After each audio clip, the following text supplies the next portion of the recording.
Nastia, can you hear me okay? Yes, I we can hear you. Yes, Nice. it's working. I think There we go. Had a little bit of a microphone here. We have a chat for the stages, right? Yeah, I see the chat.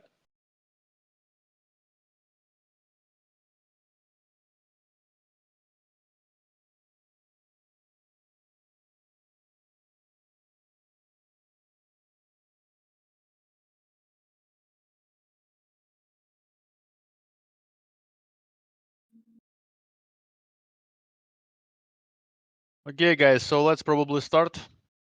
Thank you for coming for our Q&A. That's really cool.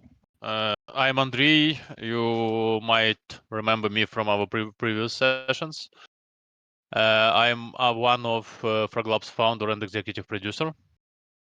Here with us today, guys from Faraway, Alex and Spencer. I think you probably saw them already talking to you in our Discord chat. And yeah, so I believe there will be a lot of questions today. So Let's do it. Yeah. So let's start. Let's go. I'll introduce myself, and then Spencer can introduce himself. So yeah, I'm Alex. I'm one of the co-founders of Faraway.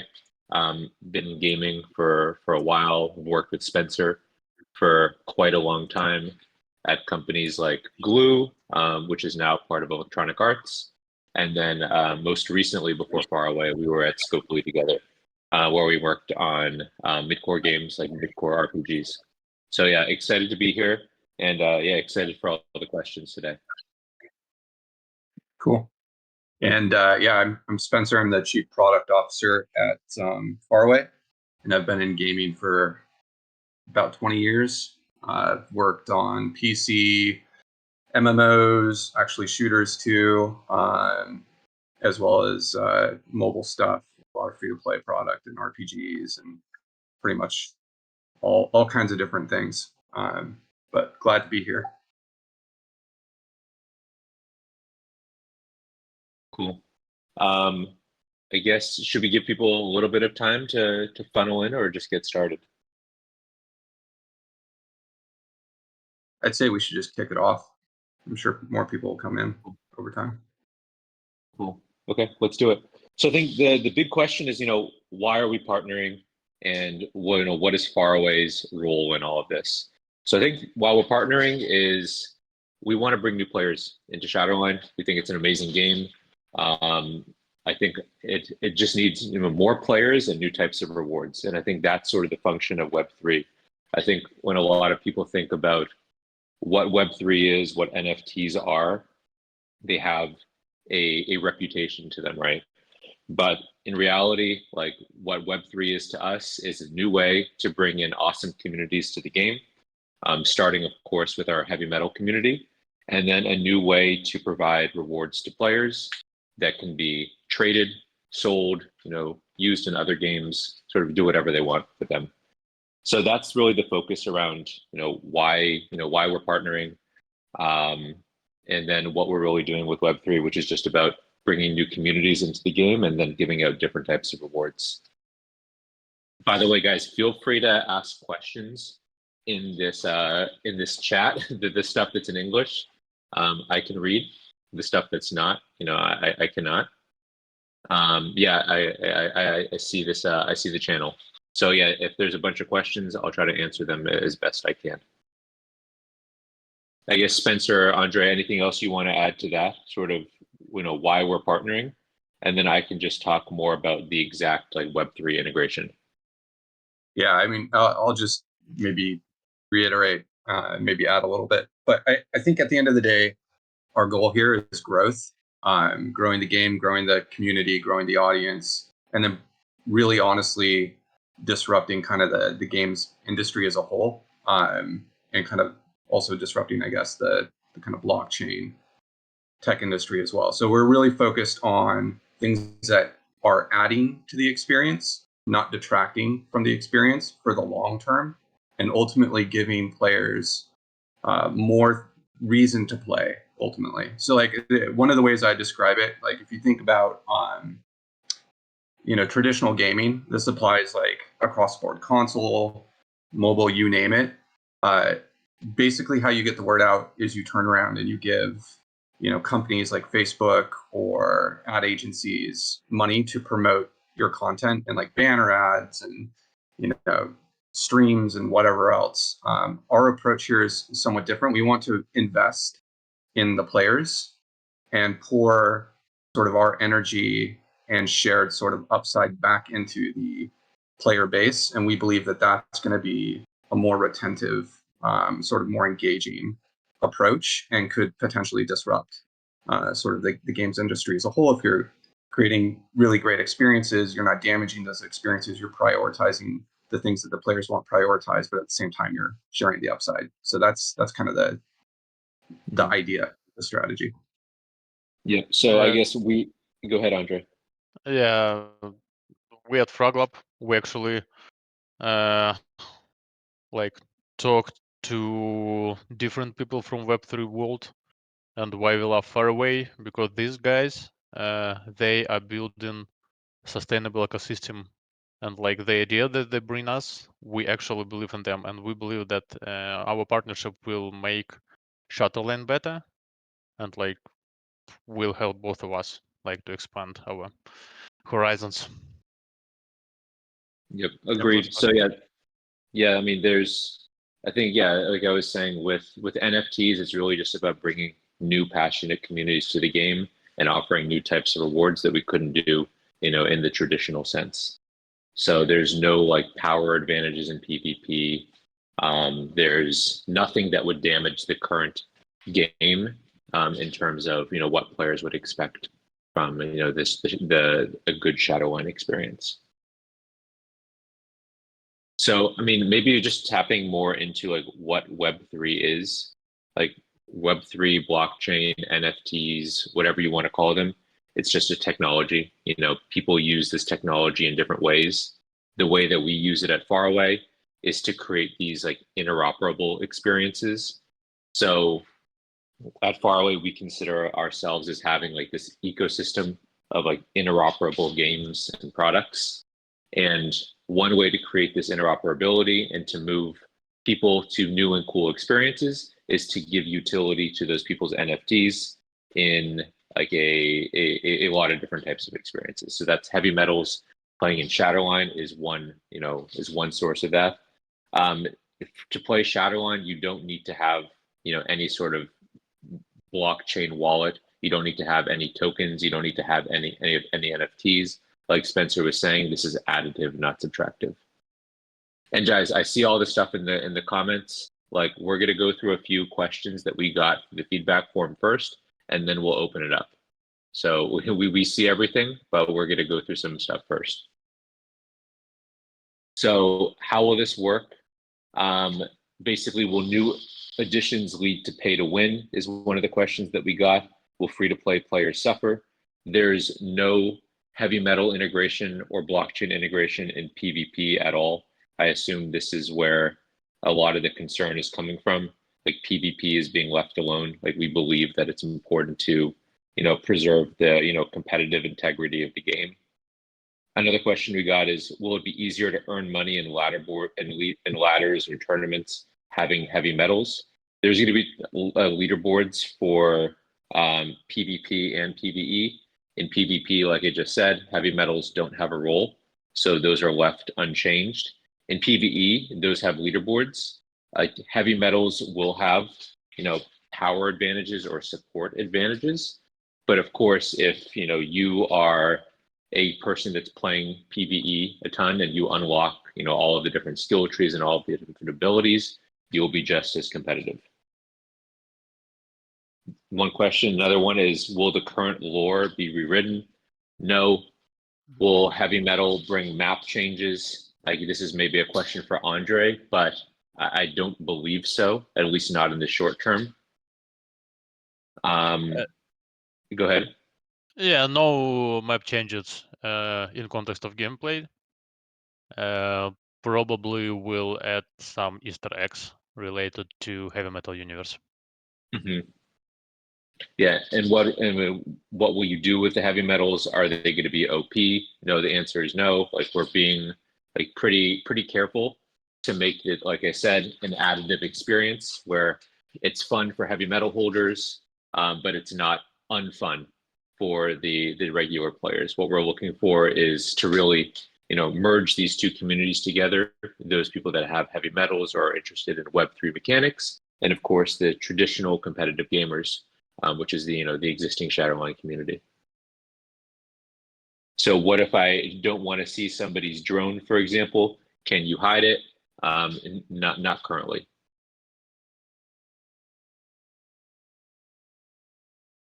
Cool. So now I think another big category has been around, or not category of questions, has been around player acquisition. Like what are we doing? Like, both Faraway and Fraglab from a marketing push standpoint, advertising, bringing new players in. One big thing that we're doing collectively is having like these prize pools for both players and for creators. So prize pools for players can be paid out via leaderboards, via tournaments. This is to really make it attractive for the traditional gamer crowd that really wants to compete, whether it's in PvP or PvE. And then from a creator standpoint, we want to incentivize other creators to bring people into the game. So there's prize pools specifically for creators. These can be content creators, streamers, et cetera, but basically we want people bringing other people into the game from whatever avenue they can bring them. Spencer, is there anything else you want to add there? Yeah, I think, just to kind of, again, reinforce what was said, we're going to be funding various different things, prize pools, creator content, shared sort of revenue. Like we posted some key talking points on that, but for influencers, again, kind of trying to cut out the middleman, we'll carve out some net revenue. We'll share it with the influencers that drive the most audience into the game. I saw some questions in chat, like where's the revenue for this coming from? It's coming from us, from Faraway. So it's an investment in the game. That's like part of our relationship here, is helping to grow the game and helping to support the creators of content and the players. I think the other thing to note, so I saw a lot of, is it going to be pay to win? Like, no, we're going to balance the drone use. It's not going to be like OP. It's not going to damage the playability of the experience. It's not going to make you crush everybody else. Skill's still going to be the penultimate sort of determining factor in gameplay. But of course, if you don't have, one of those NFTs, you don't have a drone. But that's pretty much it. So it's a relatively light integration with that, but it is something that's pretty material in terms of like having a companion that can fly around and shoot sort of like an AI, kind of like just like Destiny. That's kind of the idea. As for about this fantasy element, because one of the big things, I'll just say, one of the big things in Web3 is there's the game, but there's always this meta or economic layer that forms around the game. Sometimes people are lending out their assets to other people to compete. But for us, one of the things that we're doing is adding this fantasy sports layer to the game. This will exist completely out of the game, but it'll keep people involved that wouldn't necessarily be the most competitive on leaderboards, but still want to participate in the game and game economy. So Spencer, maybe you can describe that. Yeah, I can describe that. So think of it as, pro players basically have cards. Those cards are of them as like a pro player. So it's like your card. It's your NFT card. People can acquire those cards. They can play basically a fantasy sport version of the game with the stats. Think of it as like the pro player that's playing, their performance determines that card's performance. And people can basically stake those cards and play the game without really playing the game, right? So they can basically play on a kind of like proxy vicariously through that pro player. And the cool thing with the pro players is, if the pro players are winning and they have a lot of people that are picking up their cards, then they also get rewarded and they don't have to do anything. And again, this doesn't affect game balance at all. What it does do is it creates a layer for people that are, spectating to basically play fantasy sports. So it's like fantasy sports on top of like baseball or football or whatever else. And that's another kind of like cool integration that doesn't really touch the gameplay directly, but does deliver something that's actually pretty interesting to the Web3 community and should be beneficial to the players as well. I think interesting to everybody, really. It's just, not everybody's competitive, and we clearly have some, awesome people even in this Discord, room alone that are quite good at the game. And if I want to speculate that they're going to win the leaderboard event or win the tournament, it's fun to be able to speculate on that. I see some people saying, "Can I get my card now?" Not quite yet, but it'll be coming. But yeah, this is just another example where this meta, like economic layer, can really add value to the game and bring in players that might not otherwise play like a super competitive PvP game or PvE game. I'll move to the next category of questions, and yeah, we can always leave more. It will always come back to this stuff. So if you guys, have questions, like please save them, and we'll chat more about this when we start bringing people on stage. Why are we leaving Steam and moving to the Epic Game Store? Steam bans games with NFTs. They're extremely litigious when it comes to this, so it's a lot safer to do this integration on the Epic Game Store. Next thing, as far as inventory migration from like Steam to Epic Game Store, we're going to propose a few options, but we're doing quite a lot of like rebalancing of content and content sources. So a full migration is realistically not realistic, but we're going to propose some options for players so they can, basically the Steam players will be able to choose like from a set of options, like how we handle this account migration, because maybe there's some things we can do for some players here. Spencer, Andre, anything else you want to add here? Yeah, I see people asking if Shatterline ever gonna back to Steam.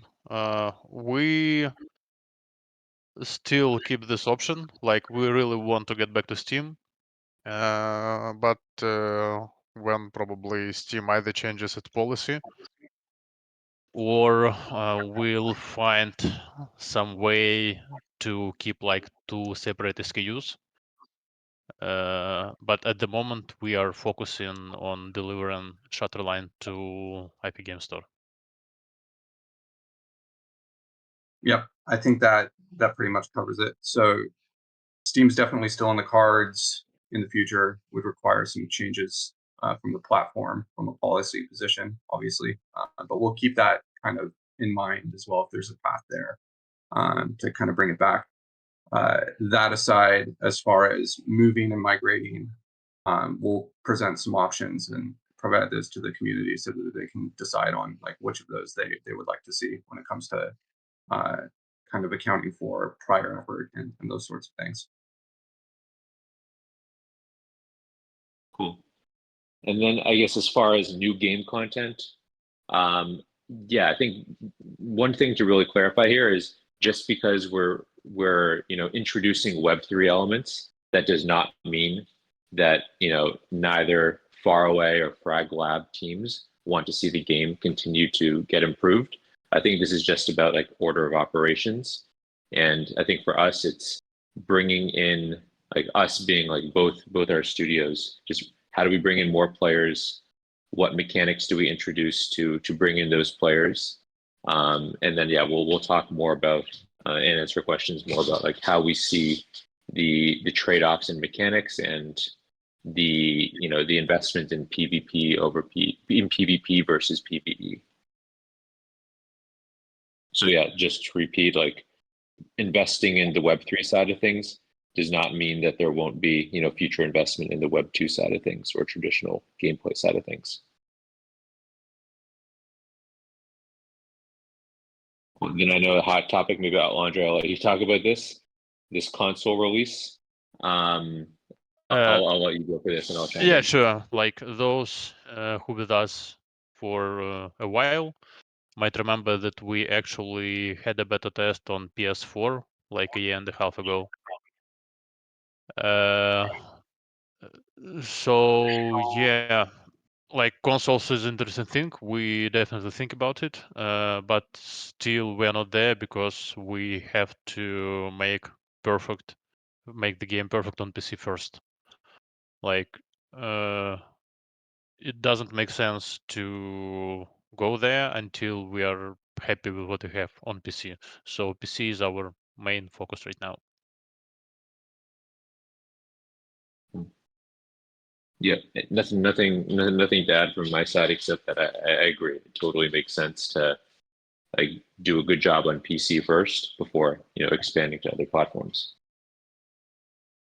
And then one thing that I'll personally clarify: there's been some questions about us working together for 2 years on this. I think somewhere there was like a misinterpretation. So we first started talking to the Shatterline team in general. This was back in 2022, and we were exploring, what a blockchain integration could look like. But back in 2022, it just wasn't the right time. They were focused on gameplay, and that was the right decision. And then in 2023, again, like focused on gameplay, and that was the right decision. But we kept exploring, and eventually, something made sense. And we, again, like everybody here, like everybody on the Fraglab or on the Faraway teams, everybody wants to see, more players come to the game. And I assume players also want to see more and different types of rewards, come to the game as well. So even though we've been exploring something since 2022, nothing was implemented until more recently. So hopefully that clarifies it. Andre, anything else that you feel is worth clarifying, or Nastia, anything from the community that you feel is some open questions that I can probably clarify a bit? I think it's like I have nothing to add here. Cool.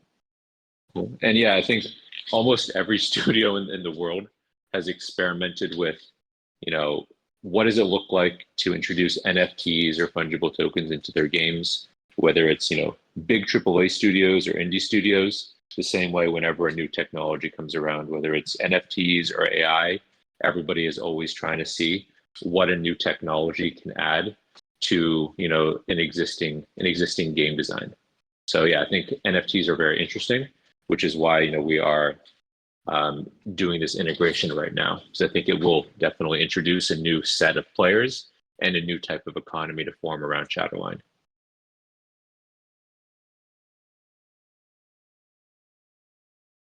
Amazing. So Nastia, do you think it makes sense to start bringing some people up on stage? Yes, please. Kankazaurus and Dissolve were waiting for quite some time. Let's start pulling them up. Cool. Who's the stage bringer upper person? Hello. There we go. So my question is, obviously now we've got some sort of funding and sort of publishing and new partners and whatnot. As Shatterline players, what are we actually gonna receive on launch? Because at the moment the game is super starved from a lot of features, a lot of content, etc., etc. So it would be really nice to see if there's any plans for something that's going to be guaranteed, content, features, whatever, for the release. Yeah, I think we chatted a little bit about this. I think Yeah, we did. I mean, what we need from players, and I would just say this to everybody, and Dank, maybe you can just continue to reaffirm this, is we want feedback right now. Like, so everybody, if there's feedback on here are the highest priority things you would love to see in a relaunch, like please, let us know this feedback. Like we will then go through it. We will see what like low hanging fruit there is, like, highest impact type of stuff. And then, we will of course like talk to the community. I think the one thing we do promise is transparency here. So we'll sort of tell you how we're thinking about different features. Our goal again is bringing in new types of players, and then keeping them in the game. So any specific mechanics or any specific ideas you guys have around features that would be friendly or improvements that would be friendly to a new, like more casual audience, those are the things that will be prioritized first. because we need to get that player base up in order to eventually get to the more competitive stuff. So think not, we don't have anything 100% confirmed right now, but we are like, collectively looking through all of the feedback, probably over the next like 1 to 2 weeks, and we'll start putting together some like, here are some things that we think are achievable. And yeah, as you said, just to sort of reaffirm everybody listening that, personally, I can also confirm that these guys are really open to like listening what you as players want to see in the game. Every little complaint, every little sort of request, they do listen. So just bear that in mind. Yeah, and just it's not just us too, right? It's like Andre and Nasty are. I mean, even though they might not be responding on Discord as crazily as we do, they are basically just as in the loop as we are on all of these, new pieces of feedback and new things that players are wanting for launch. So yeah, we are, collectively like talking as a group here. I think Cool. you guys can like pull up someone else now. I think I've said my bit. Nice. Yeah. Just continue helping us out with getting feedback. Who else is coming on stage? Good evening. Are there any plans to bring back the order movement mechanics that all of the community has loved since What it mechanic? launched? And yeah, the order movement mechanics like bhop and long jump. Are there any plans to bring them back, or will the current movement system be kept? Mm-hmm. You're talking about b-hopping, right? B-hopping and Yeah, orange jumping. bhop, long jump. We don't want bhop back. There are reasons why it was removed at some point. First of all, it makes game look ugly, and secondly, when you play in any team where is like one person is bhopping, it actually destroys session for like everyone else. And now we wanna focus first on making game accessible for new players, because I think you understand that we have to grow our audience, and this not the mechanic that helps in this regard. So no, bhop won't be back, at least Thank you. anytime soon. Thanks for the answer. Mm-hmm. Thank you. Yeah. I just to reiterate on that, I think any mechanics that would, hurt probably like, new players or make it, feel bad for new players, like we just can't prioritize right now.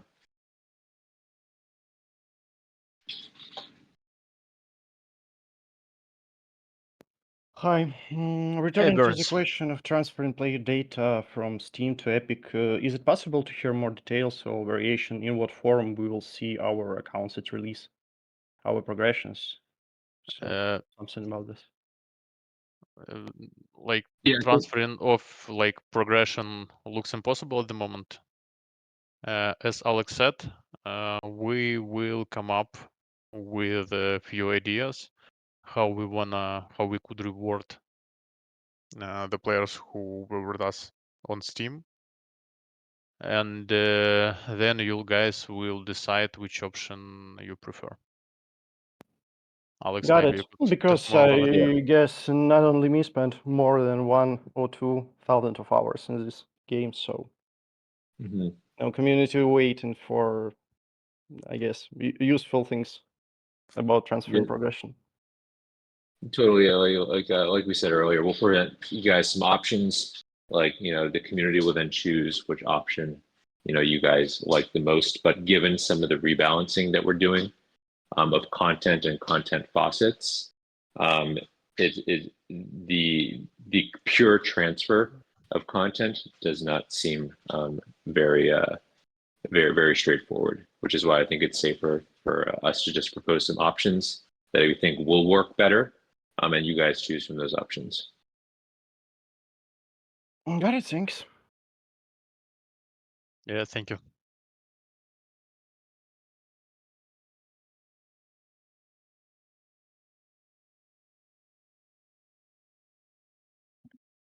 Hi. Oh, Hey, all right. Hi, I'm Mephiline. I've been there with this game since October 2022, so pretty much since early access has been released. I am also concerned as much as many people from the community about the fate of this game, and I have prepared 3 questions. One of them is that one of Fraglab developers hinted that single-player campaigns is in the works. Will it be released on Steam version to be played offline in case the game cannot be brought back? We like did some experiments, but with single player campaign, but it is not ready yet. And so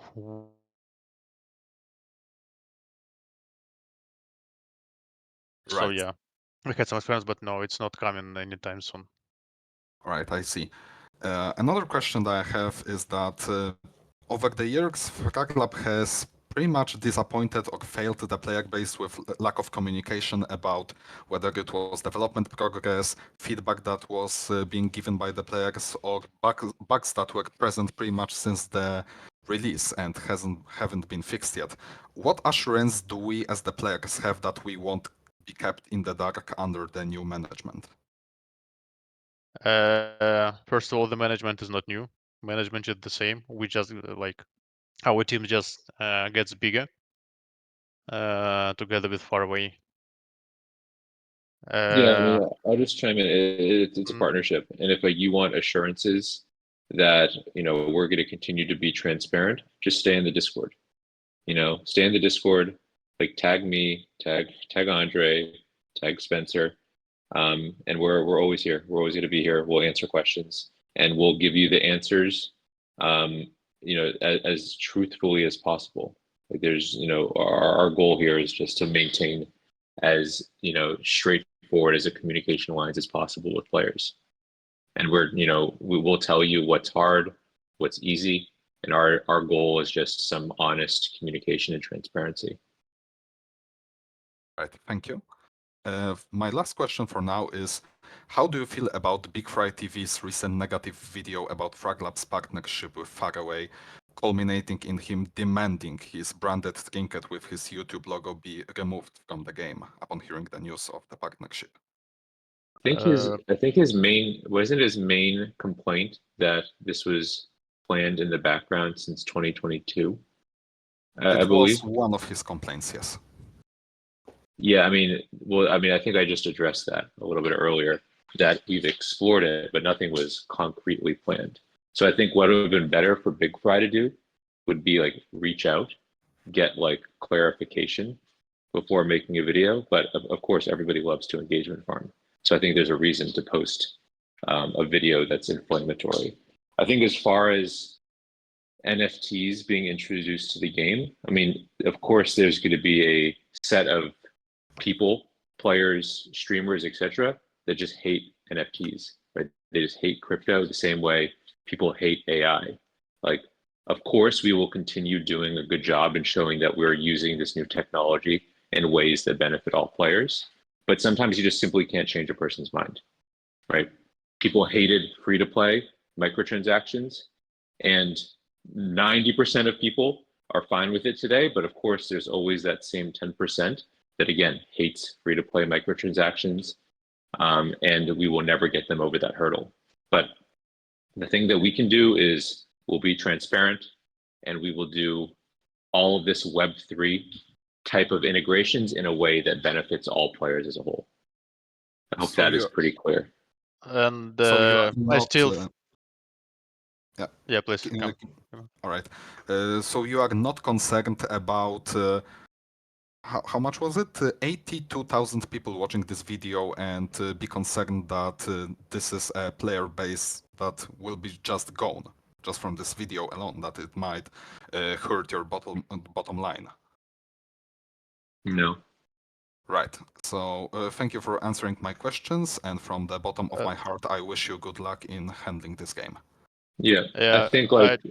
Sorry, Yeah, I mean, let go me ahead. add. Yeah, I still think that Big Fry is a great content creator, and he's a good guy. And probably at some point when he'll see that we are moving in the right direction, he could make another video about Shatterline, a bit more positive.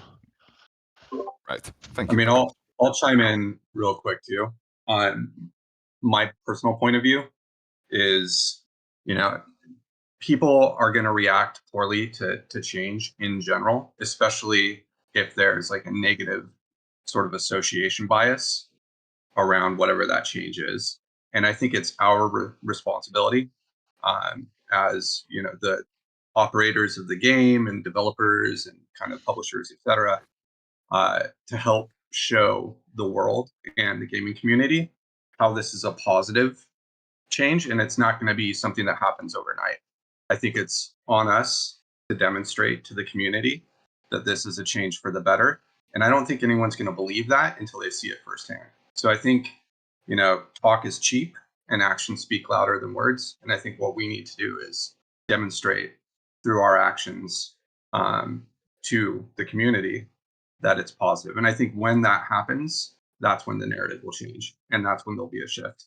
But until that happens, I think it's a, you know, it's a uphill battle for sure.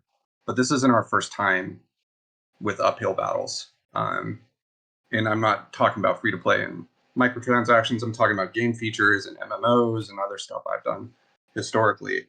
It's never easy. But again, it's our responsibility to demonstrate to the community that this is a positive change versus a negative one. Right. Thank you. Thank you.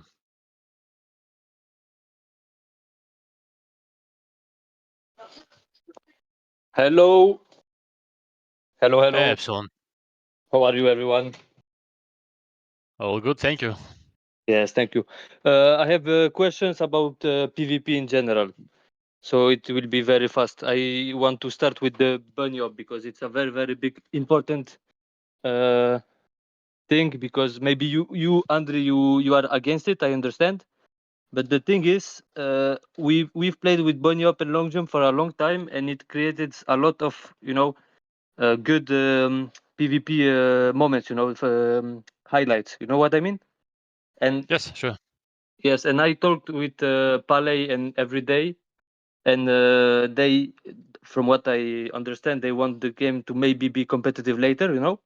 But as it is now today, I can't see the fast-paced shooter gameplay. You know, I feel like it's a how to say that, a poor Call of Duty version. You know, with very slow movements and everything, and it sucks because for PvE, even for PvE, you see the maps are very, very big, and you have to work like if the game was lagging. You know what I mean? So it adds a lot more movements. It adds the unique playstyle, and it's very easy to learn. There is a lot of tutorials in YouTube. You can easily learn it, and everyone wants it. As you can see, when you nerfed the bunny up, maybe half of players just left the game. You know what I mean? So that's the first question. I would just like to know who is against this and who is for this. You know, in the dev team, and I would like also to know if you plan to make something about custom games. You know, that's it. In dev team, it was like united decision. There Yeah. is no any single person in the dev team who was for keeping it. Okay. That's as of dev team. As of half of the player for left, that's actually not true. So yeah, people coming and leaving, but we haven't saw any drastic changes in the data with removing of bunny hop, and that was the mechanic used by like somewhat like 10 to 15% of the audience, and the mechanic that ruined experience for new players. Can I say something So about this? absolutely. Yeah, the problem is the game was with maybe 300 or 400 players, you know, so it's normal that not everyone used this because not everyone watched YouTube videos and everything, but that's another thing. But I would like to know why is Shatterline a fast-paced shooter if you have, you know, you don't have a lot of movements except climbing small walls and that's it, you know, or you have what do you have? Wait, the streaks, you know, the fast running, and that's it. You know, it's not fast-paced in my opinion, especially when you see the TTK. The time to kill is very, very, very long, I personally, when I play it, you know, I play a lot of fast-paced shooters games, and this one is one where I can't really have fun because I feel like I'm lagging. The game is so slow. Maybe people like it, maybe, but I think from the competitive perspective, everyone will be okay with me, you know. So I would like just to know if you focus on PvP later, if you will think about it again, you know. We will focus on PvP later. Yeah. And like live game, then like it iterates forever. It changes while it's live. So maybe at some point we'll get back to reiterating movement. I don't think Okay. that will return bhop like as it was, but no one knows future. Maybe Yeah, of we'll come course. up with some other mechanic. Of course, you guys are the developers. If you can bring us something to just have faster movements, that's the thing we want. You know, bhop was good, but if you can propose something better than this, we are okay with this. But as it is now, it's very slow. That's what I want to make you understand, because honestly, it's a very, very slow game. Okay, thank you for your feedback. Thanks, Okay, thank Epsilon. you. And like we've talked about, I think just making the game friend, like the priority right now is just making the game, friendlier for new players to join. And Yeah. then, after we have like that, that big and stable player base, I think options Yeah, are of very course. much open at that point. Of course, and that's why I ask also about custom guests. If you can think about it, because it's very cool for new players also. You know, when content creators, for example, a streamer can make a custom games and new players can join. You know, learn the game together and everything. So I would like to know about the custom games too. Yeah. Custom games is a nice feature. Like we wanted it like for a long time, and I think we'll get back to it when we'll focus on next PvP iteration. But Okay, that's it for me. It's definitely not something that you could see on launch. Okay. Thank you very much. Thank you. Yeah, Have a I good think day. Yeah. Yeah, thank you. I was just going Yeah. to Thank add you. to the answers that have been given. I think one thing that I would kind of communicate here more broadly is that initially we've got this priority, like a priority list of things that we want to do, and those are, initially going to target front of the funnel, so expansion, etc. That doesn't rule out things that ultimately the players want to see or prioritize in terms of focuses and goals. And the goal here is to generate what we call like exit velocity or sort of like growth momentum, to the degree that then we have the capacity and resources to invest in multiple different things over time. But I think like we need to have a good foundation to start from there, and that foundation has to prioritize scalability. So I think that's the first focus. But I think all these things that are being brought up are absolutely things that should be offered as feedback, because it tells us what the existing community is most interested in kind of seeing happen. And whatever the solutions are, we'll figure out together, whether they're obvious or not obvious, or maybe there's a creative solution that gets us to the same place. But I think it's just understanding the success of the game is also the success of the player base. They're directly correlated. So our focus should Exactly. be, We work together. yeah, exactly. So I think our focus is like to work with the community and be transparent, as Alex said. So I don't want to like rule out the goals. I just want to make sure we're clear on the priorities and the order of operations. Okay, nice. Thank you very much, guys. See you. Thank you. Thank you. Bye bye.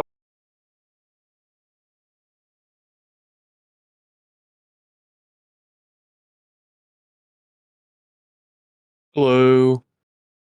Hey. So I just had a question about because I know a lot of people in Fraglab have left the team, and was Denis one of those people, the narrative writer for Shatterline? We still working with Denis. He's not with us full time right now. Okay, so he's still kind of working on the narrative part time. Okay. And so what does that mean for the narrative design for Shatterline? So expedition, story missions, the campaign that's been rumored. What does it mean for that?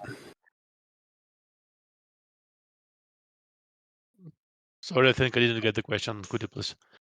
Oh, again? I'm just how will that affect the narrative future for Shatterline. So the way the story's integrated in Expedition, the way it's integrated in, of course, the story missions and the campaign that Denis mentioned in the Discord a little bit ago. Will any of that change? Will it still kind of go according to the way that he had written it to go, or are you gonna redo the narrative? No, we like the narrative a lot. Mhm. We have story written for like a lot of missions in the future, and we actually have a couple of episodes that will probably show you on release. Okay. Thank That you. should be That's all I ready had. by then, yeah. All right. And right now, like we are focused on integration and preparing the game for release. And after that, I believe we'll continue working with lore and stuff and expanding the universe. Okay. Thank you. Thank you.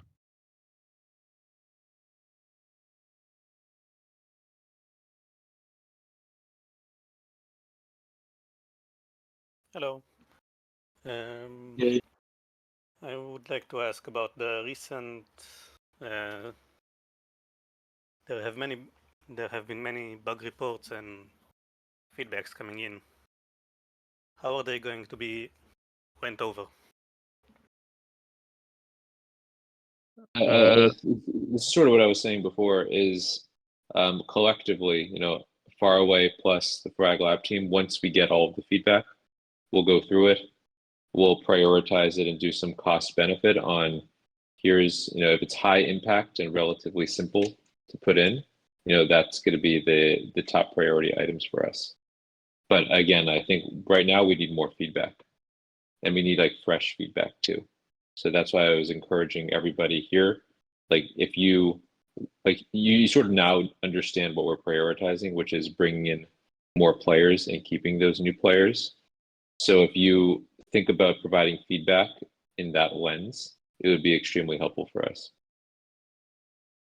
And currently, the servers are struggling due to many and different reasons, leading to choppy appearance, rubber banding, heat registration issues. Are there any intentions to move providers as of the servers? Andre, don't you guys use AWS? We do use AWS. Probably not a better provider out there.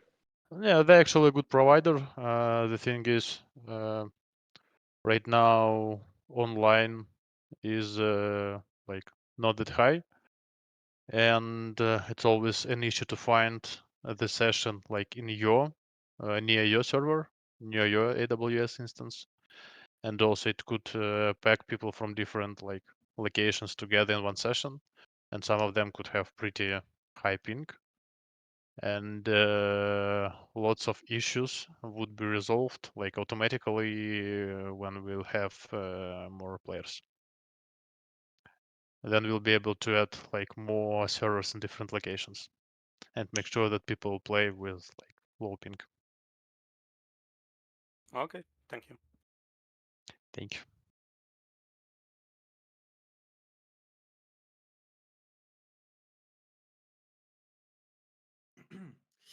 Okay, so I wanted to talk a little bit more directly to Fraglab here, and I have like a series of questions. Now, I just want to preface this by saying I might come off as like a little bit nasty here, but I've dedicated nearly 2 years of my life to this game. I'm very passionate about this game. So if it sounds like I'm being mean for the sake of being mean, not the case at all. I want to see this game thrive. So with that being said, I need to ask Fraglab directly, do you guys think you're making a good game or a bad game? We think that we are making a great game. My next question is, do you guys think you add good content in features or bad content in features? How do you think? Dank, let's keep this one professional, please. Yeah, no, absolutely. I 100%. I hear it. Let's keep this one out. Okay, well, I think we have a very clear understanding. Okay, I will skip to sort of my next question then. So there have been a lot of changes and updates and whatnot that the community just really doesn't like, and we're very vocal about what we do and don't like. But there is a lot of enforcement from Fraglab's side that these are good changes, and that we are just crazy or skill issued when it comes to these changes.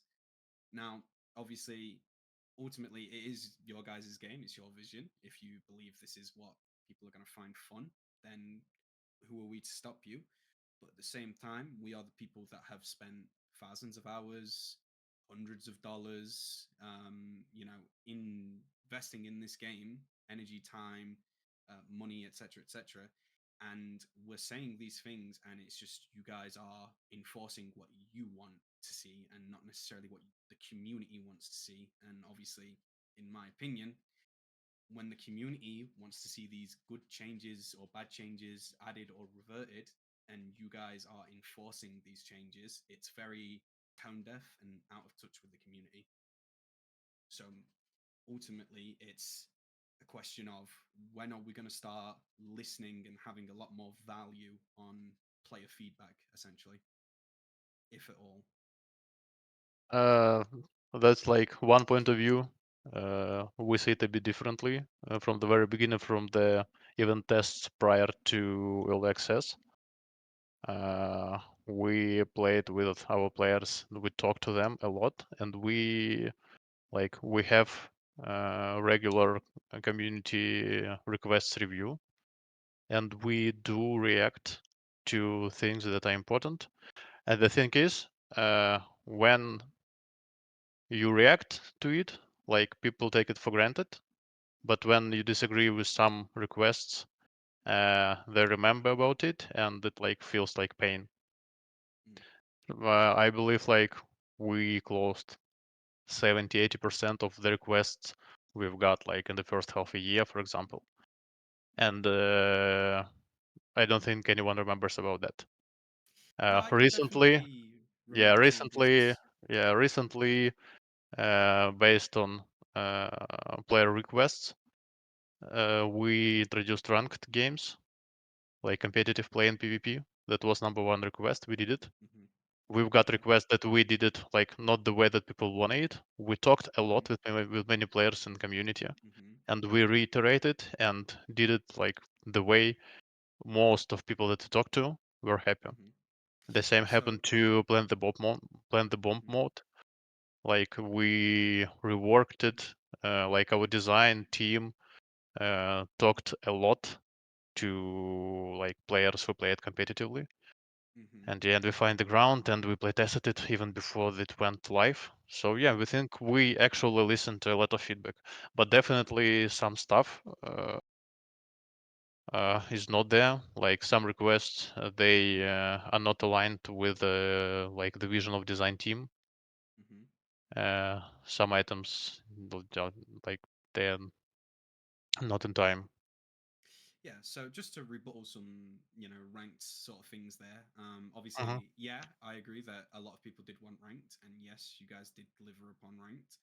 But at the same time, a lot of players were begging that it didn't go into its own separate queue, because the reason events, as you know, were removed was because low player count, and the reason that it was low player count is because it was a separate queue.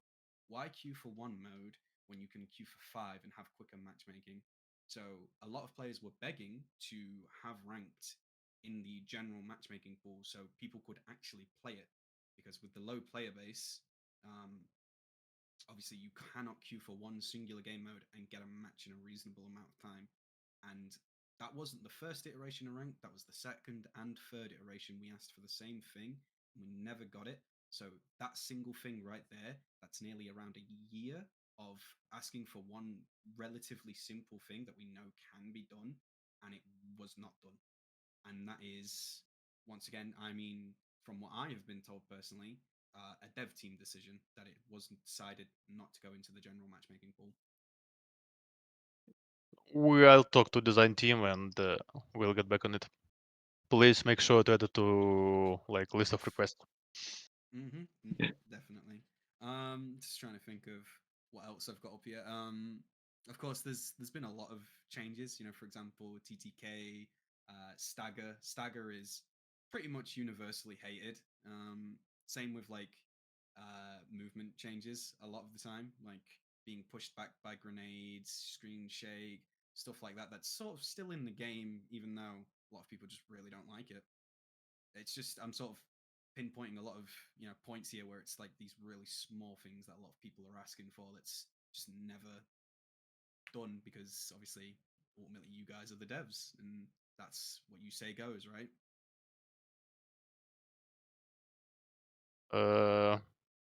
I think Dink, maybe like let's take a step back. I think fresh start here, you know. So I think we'd love to see all of this feedback.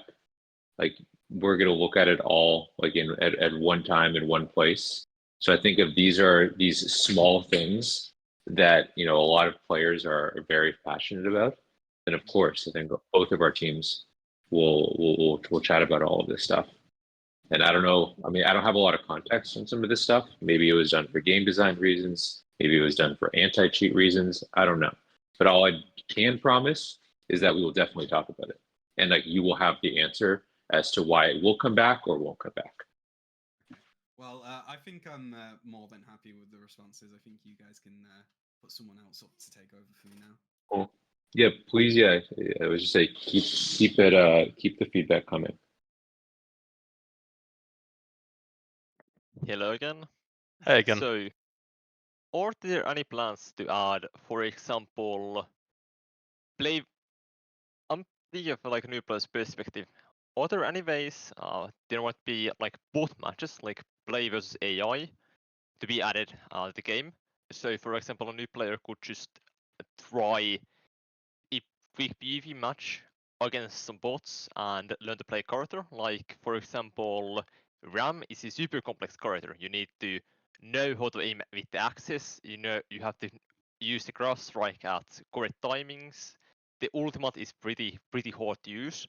So, would there be any chances that you guys add flavors AI or flavors AI PvP matches, for example? That's a good question. The thing is, making AI simulate player behavior is extremely complex task. You may see in expedition tutorial we added like AI simulating your teammates, but they are fully scripted and still they look bad. Like this requires a lot of work. Probably at some point we'll get back to this, but at the moment it doesn't look like doable. What about operative like what about like operative specific like tutorials like with a lot of MOBAs they include basically a get started full of videos that tell you how to play that operative specifically. Or are there any plans to add for example more resources for a new player to learn to play the game better, like but More every player knows how the kit works. more resources, you mean like expedition resources? No, I mean like in general, like how to play exotic character. You guys have those videos already made in the operative tab, so maybe just somehow make a dedicated resource or a dedicated menu with those videos and specifically the information that is given. Like Malva has that drone pincher. It shows you what things it does and etc. in its own menu. Because right now it's super like in a super weird menu. You don't realize, oh wait, I can click this and get information about that. Okay, I think that makes sense.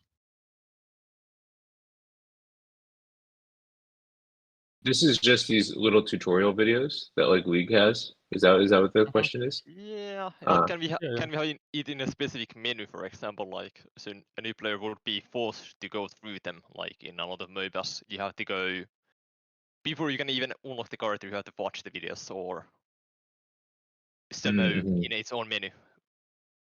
Actually, do you personally, as a player, like such mechanics when you like download the game, install the game? For start example, it? when I started playing Deadlock, it did not force me to do that, but it would be a good way to have, hey, here's the intro. You can skip the intro and the operative things, and jump straight in the game, or watch the videos and understand how each operative works. Just sharing some insight. If you remember in the past, tutorial was mandatory at first game launch. Like when you download the Yeah. game and launch again for the first time, tutorial was mandatory. And that was the biggest churn point. Like a lot of players who cannot skip tutorial, they just Alt F4 and never came back.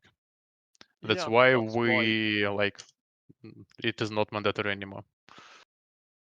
you can just start it into it. So there's like a lot of games don't have it as mandatory, but there's a like get started resources, so it could be put in the tier where it's like very it's easy to understand how the class works, because some newbie might just decide to install game, pick orbit first game, and doesn't realize that how the crucially the swarm grenade works specifically, which is Would you basically prefer these videos or tutorials to be in the game or Yeah, on it like should be YouTube?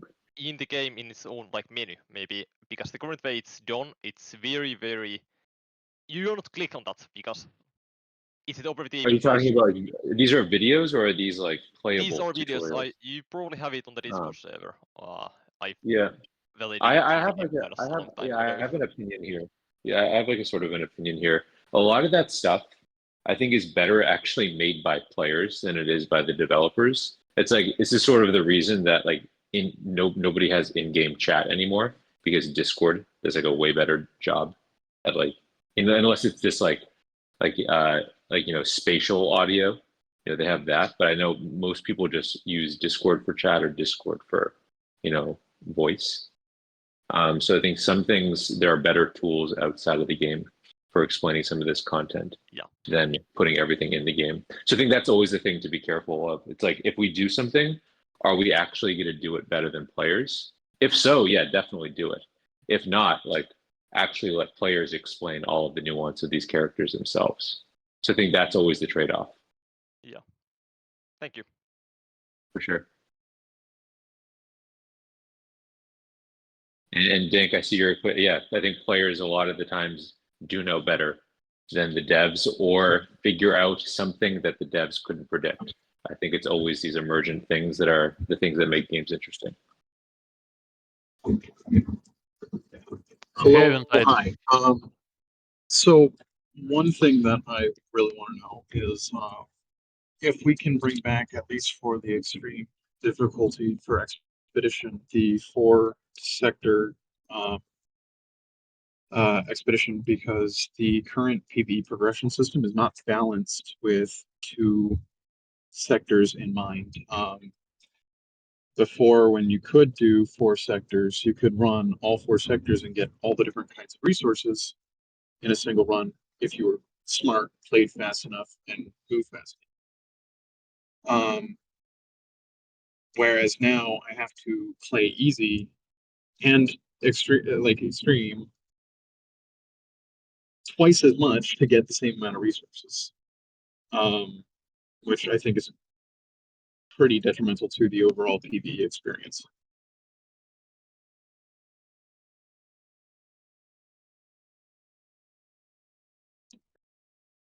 I think it's probably too specific for me, but maybe Andre has an opinion. I probably don't have enough context.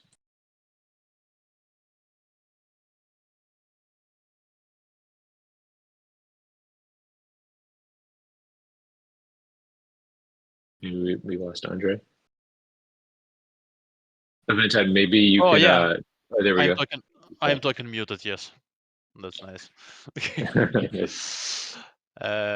You mean like you don't like the situation when the expedition is split into difficulties with 2 sectors in each, and you'd prefer have like a long run with all the sectors in one session?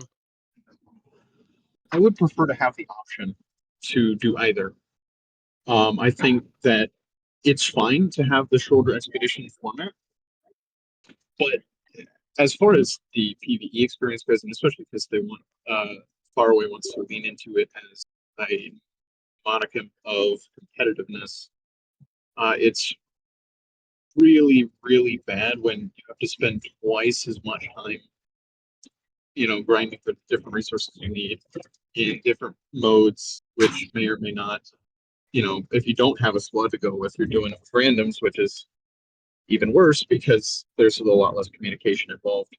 So having that longer option would be so beneficial for the people that have really, really enjoyed Expedition.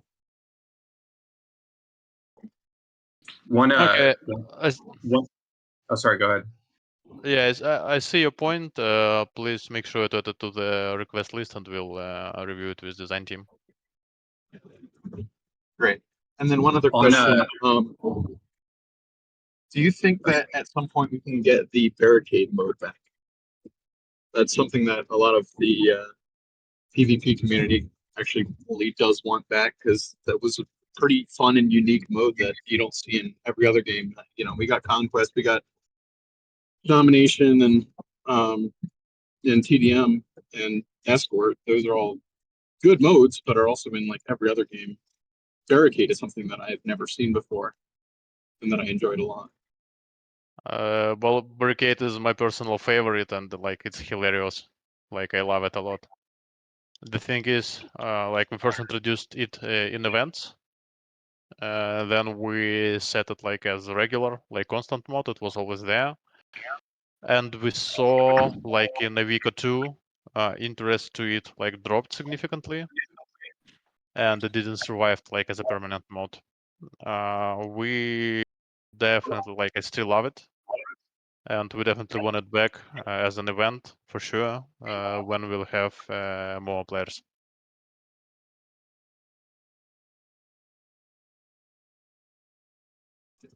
Okay, thank you. Thank you.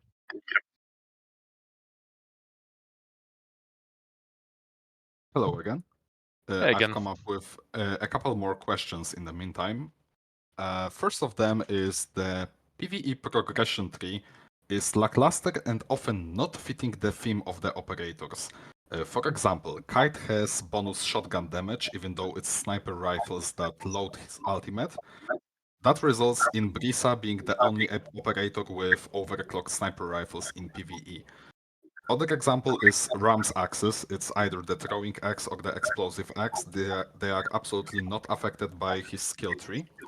And replacement abilities are often just omitted. Like for example, Strix's crystalline grenade has an entire branch sacrificed to it, but Fire Wave grenade absolutely not. Same with Mongoose. His smoke grenade is utilized in the skill tree. Flashbang does absolutely nothing. Are there plans for a major overhaul of the skill tree? Like it's not on the table right now, but I believe we'll work at it. Like we'll improve the system in the future, but not for release. All right. Speaking of PvE game mode, given that some weapon attachments are affecting only PvP or PvE, and people were asking for separate loadouts for both game types, please tell us why it was impossible to implement them. Because we've been told it's impossible, we were not told why. It's technically doubles the load on database. I believe that's the reason. For the next Q&A, we'll invite our technical director. He may explain more. All right. And the last question I have, are there plans for LAN gameplay in case I would like to play PvE with two friends on controllers from a single computer?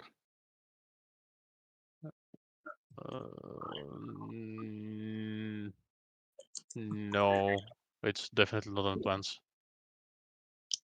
Well, that's saddening. Like 3 players with controllers on the same computer?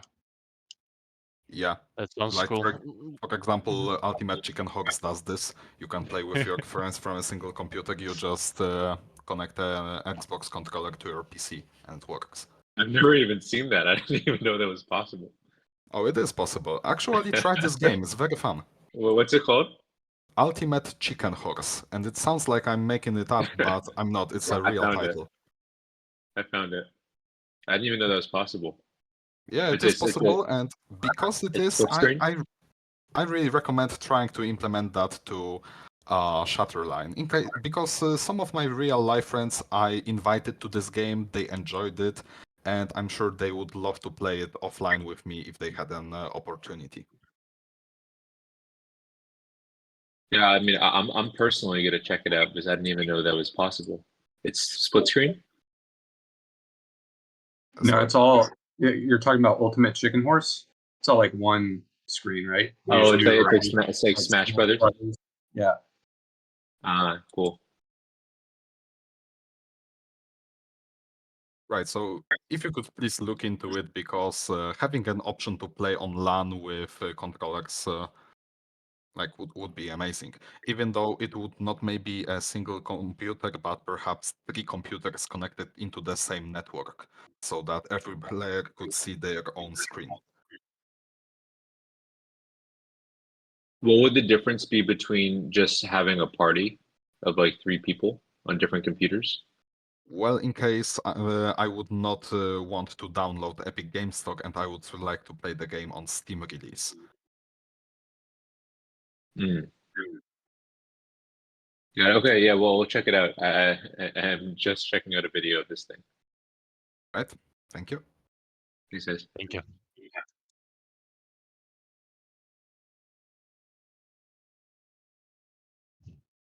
Hi, one more time. Maybe I skipped this info, but I got a question about playing service. Now I play on Amazon. We have some problems with registration all 2+ years. So after the release, we will still play on Amazon servers, or we have some, I don't know, some alternative? I don't think the problem is Amazon. I think it's what Andre was saying, where if they're making a party and that party is composed of people across multiple regions, one person's ping in that party could hurt the experience for the other players.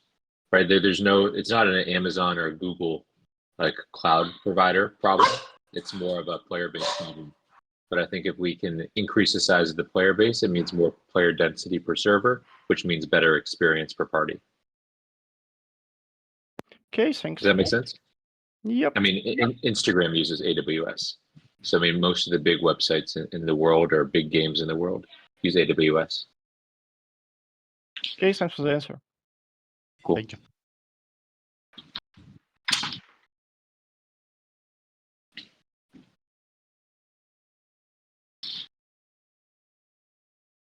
Me again. So in the last couple years of Shatterline, we've had a lot of content added, a lot of content removed, game modes. There's been a lot of unused content as well. When are we going to start seeing a lot of the unused and removed content actually added into the game? I think the answer is the same when we'll have a bigger player base. Like when you have too many entry points to matchmaking, it is like exponentially harder to find to create a game. Mm-hmm. So this is the single reason why we decrease the amount of entry points. So that's Dank, like game modes and such, right? what specific content? Maybe you can expand on that. There was a lot of unused abilities. There's a lot of AI enemies, old models, and such like that that have been sort of removed, replaced, or not even implemented at all. For example, around the first year that the game went into early access, there was a PTS branch that was accidentally uploaded. It was incredibly broken, but it showed a lot of what seemed to be fully completed weapons, abilities. I think the chakram was leaked in that build, the Sodom as well, and a lot of that content is just sat gathering dust basically. And for the last 2 years, we've not seen any of that pretty much.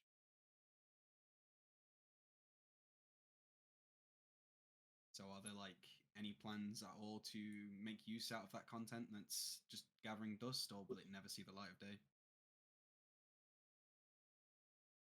Mm, Andre, maybe we could just look at all of these abilities. I mean, I think if there is, maybe, I think we just talk about this more. Like if there is content that is, basically ready to go but unused, well, I think we just explore Yeah. what can be done here. It's been a long while since we had something that, in terms of content, that wasn't maps that were already finished for the past sort of couple years, episodes that weren't, already finished. There's never been new abilities. There's never been new ultimates, no new characters. Outside of 2 brand new guns, that's pretty much all we've had. So there's not a lot of actual player interactability, like consistency, if you understand what that means. I don't think we plan to like add more ability to basic setup of a character, of existing characters. Mm. Not in the nearest future for sure. As Dink, of any new heroes, were these abilities that were added already to characters, or like were these new characters with like new abilities?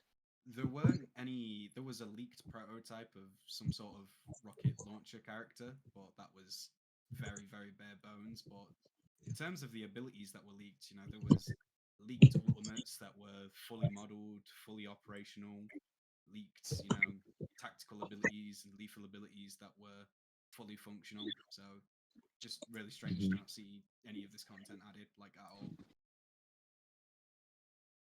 Yeah, as for of example, prototypes, we have like lots of prototypes that never went to production and probably won't ever go to production. We actually, before going to early access, we had like weekly play sessions with some of our like very small audience, and we tested with them a lot of maps and mods and etc. And those that have got positive feedback, they went to production, and others they like were killed unborn. So yeah, a lot of prototypes like that, they might be in the build, but they like unlikely will go to production alive. yeah. Okay. I think that's sort of all I've really got to ask there, to be honest. Just content question. Okay, thank you.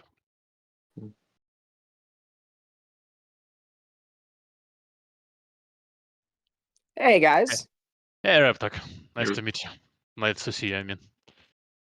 Yeah, so I had 2 questions actually. They're pretty basic, but I actually was a little bit late, so I apologize if you guys already answered this. I've been doing a little bit of, catching up on kind of the history of Shatterline. I've been looking at some videos that people had posted.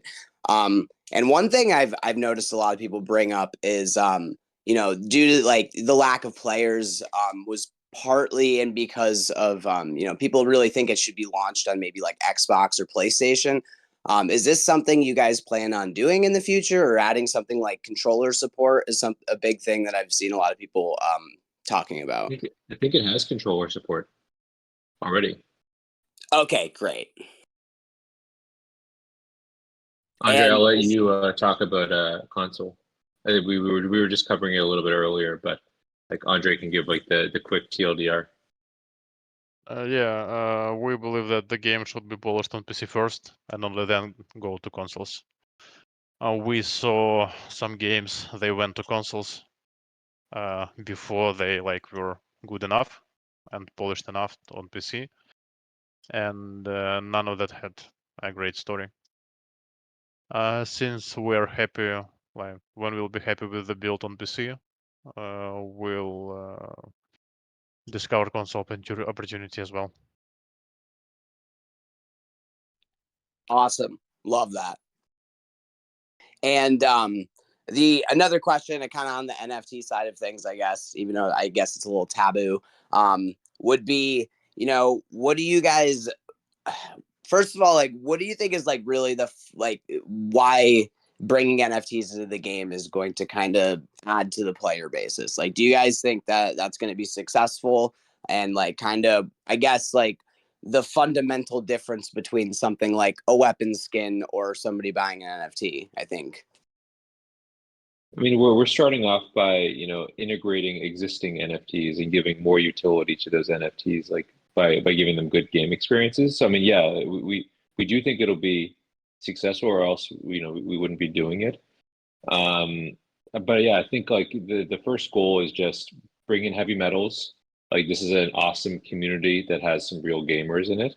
Like if it works with heavy metals, bring in the Legends of the Mara community, and then just keep going community by community and bringing in the awesome items that people own and give them utility and great games.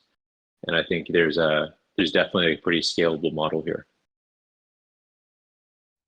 I appreciate it, guys. I would tend to agree. I've been playing the game for the past couple days, just getting my feet wet in it. I do think it's a great game, and I do think that getting some fresh blood in here is gonna kind of. I think people are gonna be surprised. So thank you guys, appreciate it. Yeah, for sure. And I think like one thing about NFTs is that people are super passionate about their NFTs and they want to see them used in as many places as possible. So I think the heavy metal holders, right, super passionate about their NFTs, very gamer centric. That's why we started off there. So I think these people, and then plus I think some of the heavy metals are they have guns. Like you can definitely see them in an FPS. Awesome, excited to see how this all plays out, guys, for sure. Thanks, Repair.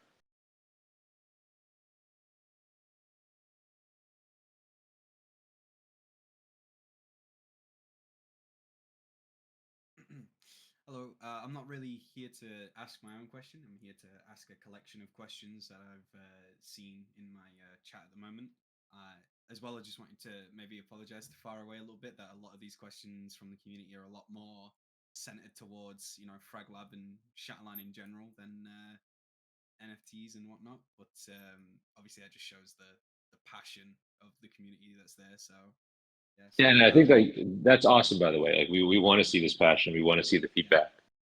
So yeah, keep it coming. So this question is from Dinoland, and he wants to know why the focus of the game is changing constantly as if there's no direction. For example, when the game launched, it was mainly advertised as a fast PvP focused game. Then it was focused more on expedition with several reworks. Then you guys pivoted to a slow PvP game style. Then you guys wanted to do single player, and now you're pivoting away from single player. So that's sort of Dino Lynn's question, if you want to answer that. We never wanted to make it a single player. It never was announced officially and publicly, I believe. We did some experiment internally, but no, it was not like there was not a plan for single player ever. While we did prototyped and experimented with possibility to play single player campaign. But no, it was not a focus. As of PvP, PvE and stuff, we see where our audience is, where it's going, like, and where we can improve. So yeah, at the beginning our focus was PvP. Then at some point we saw that like expedition is a great mod. It can retain, but after some point there is a churn point on some place in expedition. It becomes too repetitive in some time, and we saw there like a good possibility of improvement. That's why we introduced. Okay. No, please go ahead. I cut you off. I thought you finished. My apologies. Yeah, that's why we decided to introduce meta loop in there and make it less repetitive, like add a bit more variety there. Okay, so another question I see is how you guys are planning to sort of maybe not compete, but match the content demands of a live service. For example, other AAA games are pretty standardized at the moment. It's free season, a 3-month long season, new character, new weapon, new map. One of those three at the beginning of each season. Then obviously regular updates throughout that season. Obviously, given sort of past deadlines are pretty difficult. So, are there any changes planned for that sort of, format for you guys? We'd love to have such updates. We'd love to have new character every season. We'd love to have lots of content and maps and etc. and etc.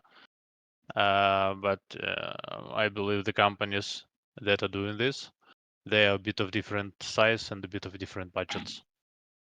We're trying to do the best we can with the resources we have. When we'll see, like when the game will be growing and we'll be able to raise the team, we will definitely deliver more.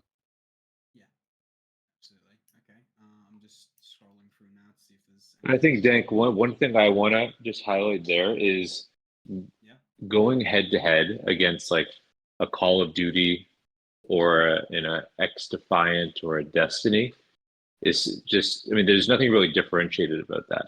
Forget about the fact that it's really hard, you know, and it requires a huge team. Like, there's nothing we can say about why what we're doing is different or better than what they're doing. And I think it's really important that like we operate differently. So this is new types of rewards is one thing. It's like leaning into, yeah, and this is where like the Web3 stuff comes in. It's like, can we use Web3 to differentiate ourselves from like a typical free-to-play shooter and just provide something that players can't get anywhere else, right? Because that's the thing that I think will make this successful. Going head-to-head against Call of Duty just is a very, very, very tough and uphill battle. And I think, I think even X Defiant seeing it right now. Yeah, and then plus, how often could you speak in Discord to Activision founders? Yeah. So another question, I'll try to like shorten it down to its basics, but essentially, you guys were talking about new player experience and how you want it to feel a lot better. A big complaint is stagger, not only in PvP but in PvE. In Expedition, a lot of runs get caught short because, especially for new players, where they'll get staggered, instantly swarmed, and as a new player, they aren't really equipped to deal with that. Obviously, there's progression with abilities and skill trees that help you avoid those situations, and obviously weapons and whatnot. But ultimately, that's really new player unfriendly because they don't have access to the tools to sort of avoid that situation. Is there any plans to remove that, tweak that, so it's better for new players? I don't have a good answer right now. We'll take a look at it with design team. Sort of one last question, I guess, so I'm not taking up everybody's time. What sort of regrets or mistakes were made sort of during early access that you guys can sort of maybe talk to the community a little bit about here? Early access mistakes. Yeah, so just maybe things you regret, maybe features, maybe situations regarding sort of community and developer relations, anything like that. Probably we went to early access a bit earlier, and definitely developing, like when you're just developing, is way like dramatically easier than trying to develop and operate in a parallel. On the other hand, we didn't have a choice.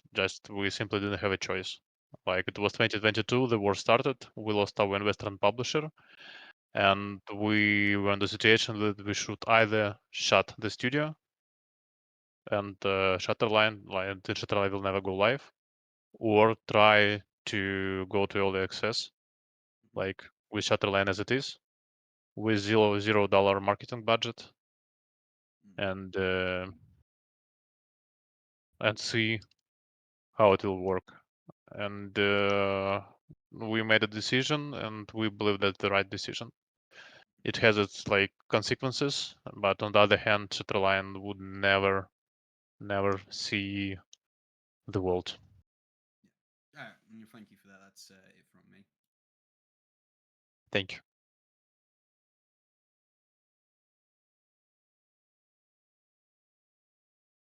Right. Hello again. So I am here to only talk about one thing that has been concerning me, not precisely about Shatterline, but about this partnership. So as you are all aware, there has been a mix-up of NFT enthusiasts that have joined upon hearing about Shatterline from Faraway, and the, so to speak, the old guard who has been there for a lot of time and is generally suspicious towards NFTs. The thing I want to talk about here, and I use the word think intentionally, is the user Gabe 8-bit, who has been nothing but negative and overall given a bad name to a so-called crypto bro. It's basically like he has come to our living room and took a giant shit on our carpet. He walks in there, is being rude to all the players who has been there forever pretty much. And yes, I felt the need to call him out because I do not appreciate how there's just some guy saying that we are taking over, saying that this is not your game anymore, this is our game now. Or who wants to join into my new group, Virgins Against NFTs? How do you feel about having such person relaying the same intentions as you, just pretty much being a NFT shill? Himself, not you, of course, but how is him being there going to convince us that this NFT integration is a good move?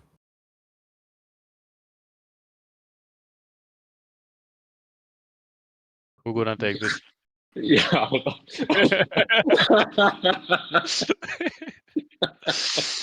Sorry, I gotta transfer. Stop laughing first. I mean, Gabe is a fun, unique, like individual. I think that exists in NFTs. It exists in games. Yeah, I don't really have an amazing answer here, but I think if we all show each other, some respect and have fun, whether you like NFTs or don't like NFTs, I think you will all come to appreciate one another. Well, if only this guy could make him appreciate it. Gabe will behave. He's a very he's a good guy. So behind all of the comments, he's a good guy, and I know that he wants to. So when he says like I can delegate my 700 heavy metals to you, what he means by that is like basically he can give them to you to play with, and he can delegate them to your wallet. So I know he does want to help out. Well, it doesn't seem like he wanna help out. He just wants to stir fire here, apparently. And this is not just how I feel. I feel like I'm speaking for at least 10 people here, based on the reactions that my posts have been receiving in this Q&A.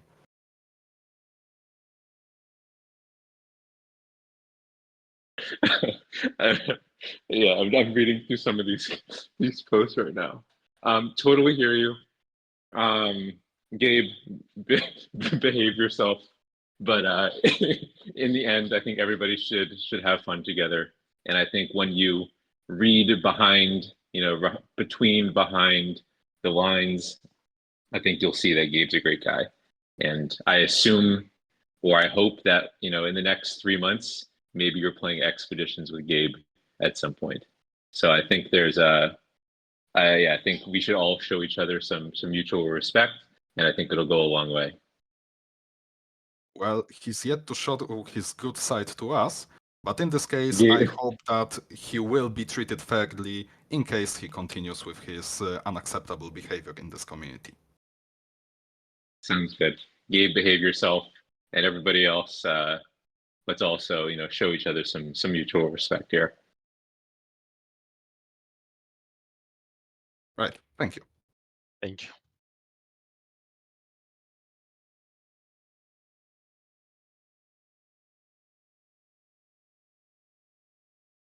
Hello, guys. Hey. Yeah, I missed a bit the start of your conversation. I mean, of the Q&A session, and here's some fascinating information about NFT and controversial. I forgot. I mean, the NFT is a bit controversial scene.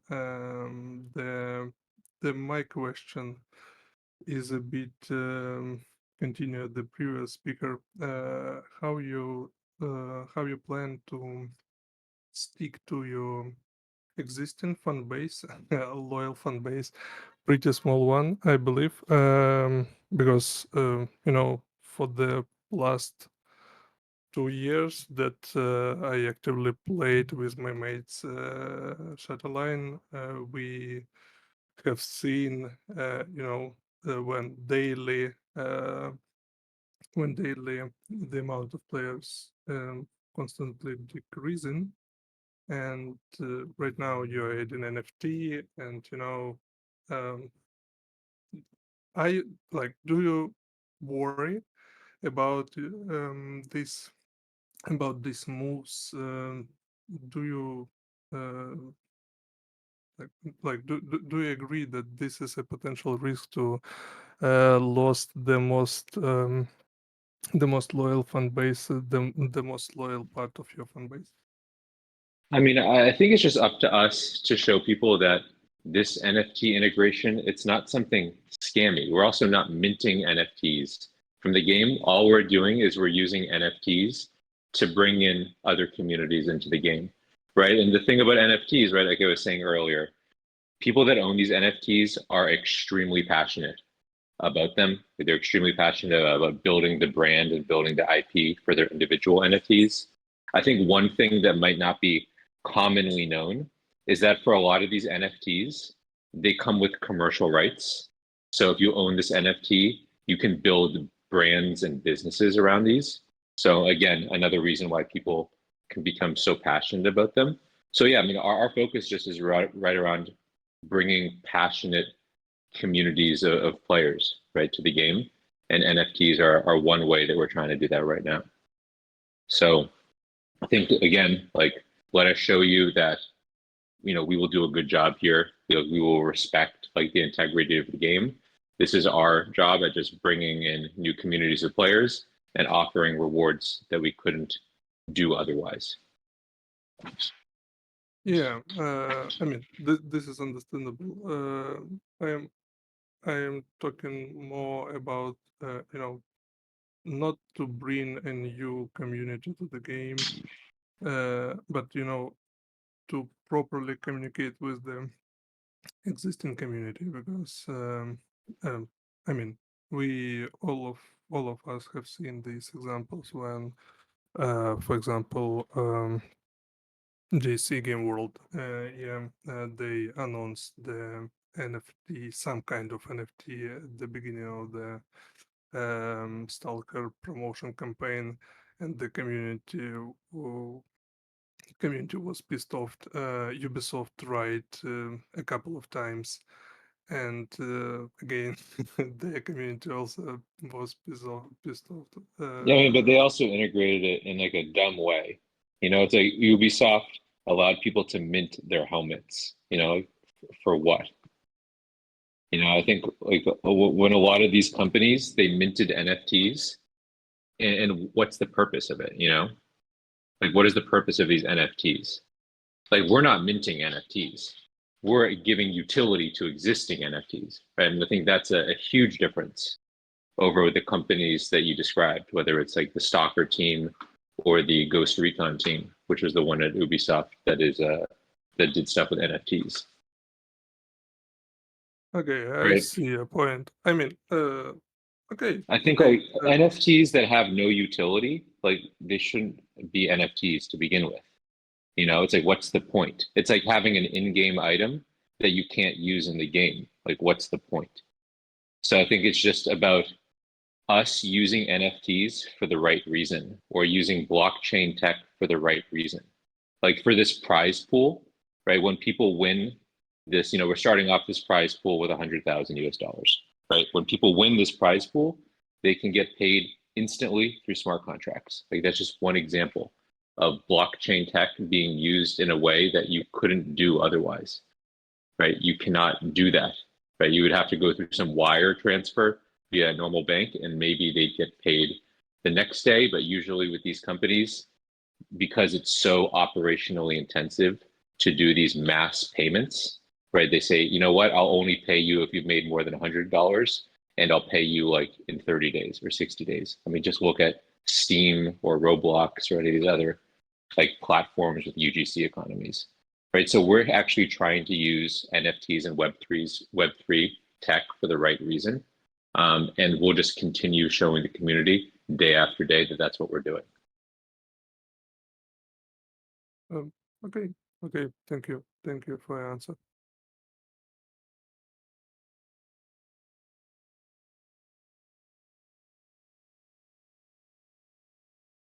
So looks like no one else wanna go to stage. Oh, We got one more. We got Yeah, a few we more, got- but let's keep it going. So, hello. I have a few questions. So, I'm wondering, on release, will there be any new weapons and maps for PvP right at the release of the game? I mean, I think, Andre, I pinged you about this. We should see what type of unused content we have and see if there is some low-hanging fruit. But again, I think this is like a big discussion between designers and devs, like what makes sense. But Testo, what we were talking about earlier is the focus is really on like PvE, like at first, because that is by far, I think the mode that is easiest for players to get introduced to.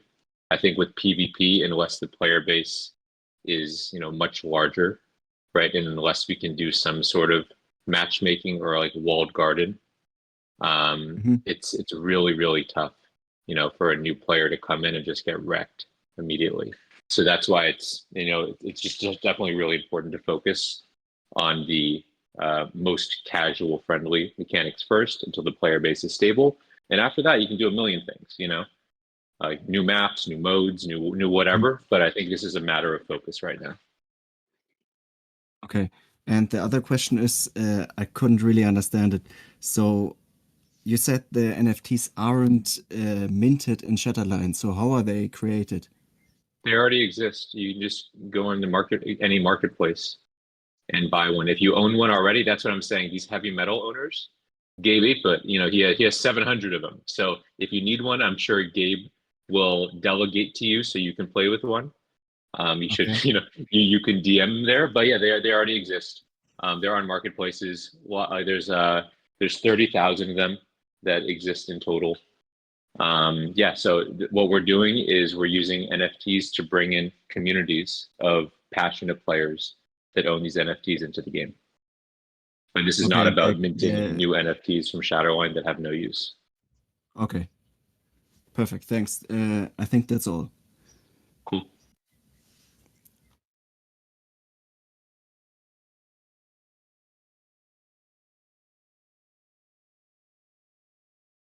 Hey guys, how's it going? Hey. I just had a quick question and clarification. If you guys could, I just want to make sure I wasn't misunderstanding. Just some context. I have approximately 1,800 hours in the game. Been playing it since it came to Steam Early Access back in 2022. I have effectively everything unlocked, all weapons maxed. I've more or less bought everything in the store in support of the game because I, strongly believed in it.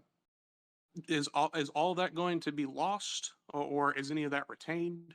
I'm just curious because I invested a fair amount into the game, time and money wise, and I just want to make sure that wasn't entirely being wasted or wiped. Yeah, we were talking about this a little bit earlier, but we're putting together like some migration options. All of the content and all of your account stats realistically will not be like migrated over one for one, but we're going to present the community with some options that we think would be would be good and realistic for us to accomplish development wise. Like this is quite a significant move. It's moving from Steam, which is like a pretty walled off platform, to Epic.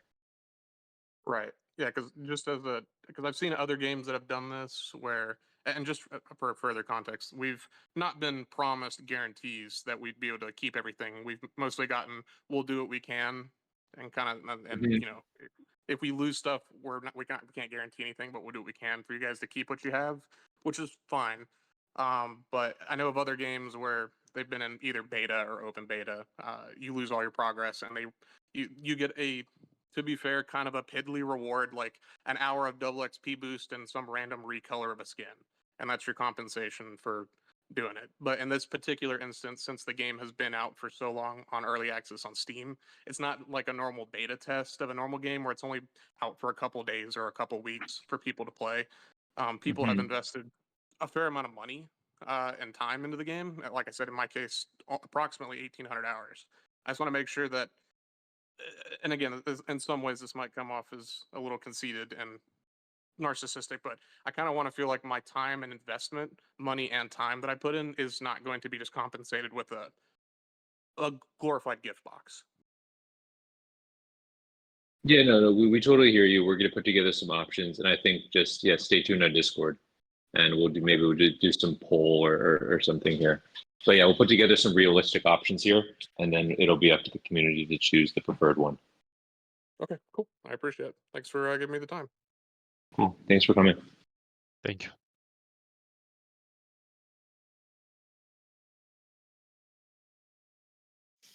Hello, me again. So surprisingly, I actually have more of a question for Faraway this time, and that's Let's do it. We know that we're going to Epic Games. Obviously, you've spoken to me about Epic Games testing, and that will be open to everybody.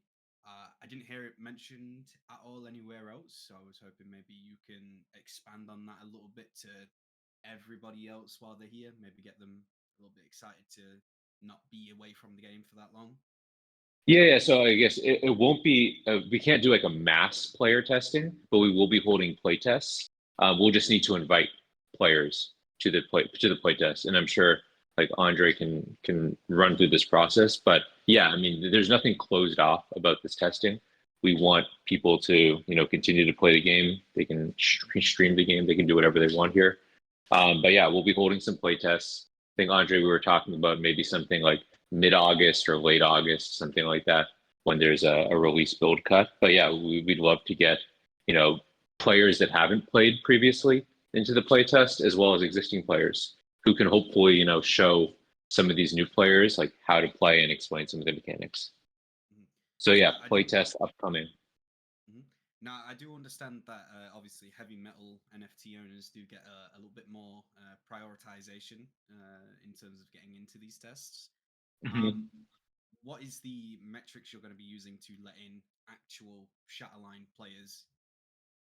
Is there going to be an hour requirement, an experience requirement, anything like that? I mean, I'm just going to speak off the cuff right here, but I think we're probably just going to use a combination of hours played. Maybe there's some metrics that we can go into, like these have been like good community members that have been helpful, or there's like, hey, these are people that are PvP experts versus PvE experts. There's a variety of probably heuristics that we'll look at, but like, please, if you are interested in playtests, like we'll figure out what the max quantity of people we can get per playtest is before it just becomes like unwieldy. But then, yeah, we'd love for players to come in. So I think just continue helping out of the Discord, continue providing feedback. And yeah, we definitely would love some existing Shatterline players to show the ropes to the new players. Yeah. Okay. Cool. That's it from me. Thank you. Cool. Yeah. Stay tuned for more of these playtest announcements.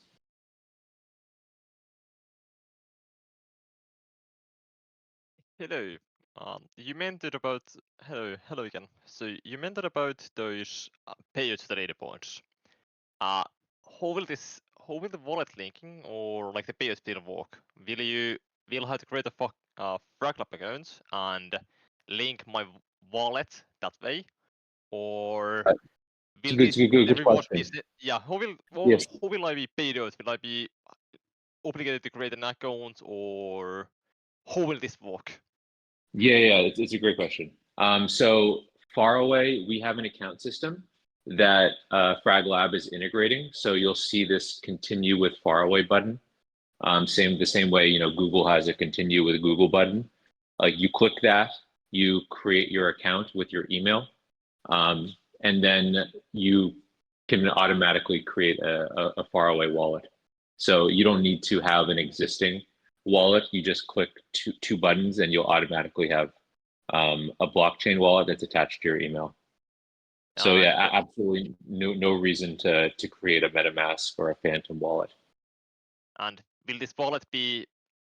Will you be able to send money from this wallet outside to like your treasure or like other things that you own, or to Coinbase or to Binance?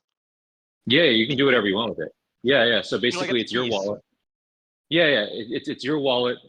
There's like a phrase in crypto. It's like, your keys, your crypto. So it's called like a self-custodial wallet. You own the wallet. We can't access it at all. If you want, you can export your wallet key and put it into MetaMask or anything. Or if you receive crypto, whether it's NFTs or fungible tokens to that wallet, you do whatever you want with it. So you send it to Coinbase or Binance or whatever. It's up to you. It's your wallet. It's just attached to your email. So I mean, at Faraway, we've just tried to make the whole process of Web3 tech and NFTs just as in the background as possible. Like our view is it's just technology, and the technology shouldn't be front and center. It should just be in the background, and the thing that should be front and center should be the game. Thank you. Cool.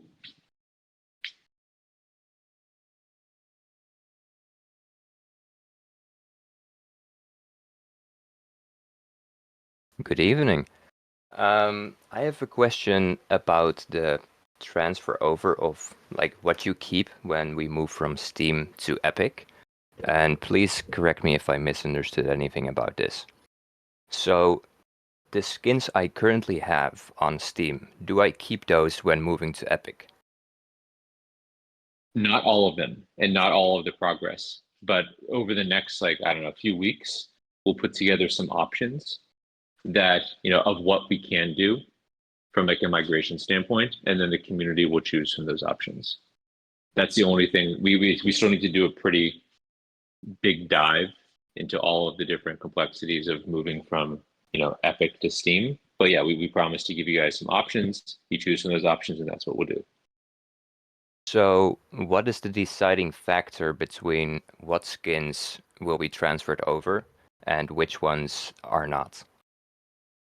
We're doing I think there's going to be a pretty big like content and just overall like rebalancing of where content comes from.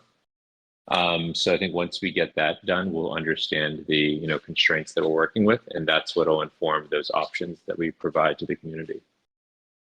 But I think let us do some of our own homework first.